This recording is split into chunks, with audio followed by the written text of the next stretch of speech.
Tatsan na natin ang tiil sa baboy. A few minutes. Ano ito mga ingredients? May sarap, bitsin, dahon, bomba, ahos, dynamite, tuyo, suka, paminta, sugar, Sprite ang sunod. Then, painitan natin ang karahay, mantika. Ito siyang mantika. Uy, wala na init ang karahay, guys. Ibutan na ito ng mga bombay lamas. Unod ang ahos. Sunod na bombay. Mikas-mikas na ito na mga kabugart. Mikas-mikos. Dynamite na sunod. Pwede na din na-slice na yung dynamite ha. Na-slice ko na dynamite. Tapos ang tiil sa baboy. Dagko kayo na na putang na ito na siya sunod. Sarap. Putang na ito na siya. Tapos butang na ito na siya tuyo. Bitsin.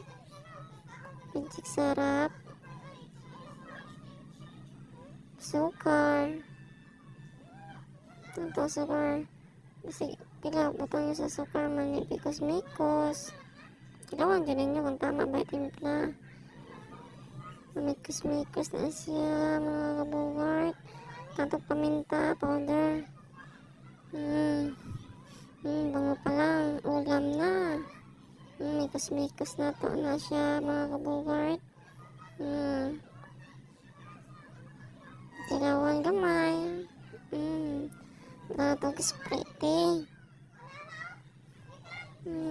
Gamay na ito pubutan sa Sprite. Tumatama mapabukalan. Sunod na ang suka. Kanang dahon. Namarawana ang dahon. Mikos na ito na siya. Natog suka na dayon. Gamay lang. Natog suka gamay. Kahit sa niya na mikos na nato. Kapit na luto. Nato oyster. Mikos. Humba na sa basta humbang tiil sa baboy. Nato sa gamay. May lang yun. Nato ang dahon. Labing piece na dahon. Mikos. A few moments later. Tapos na.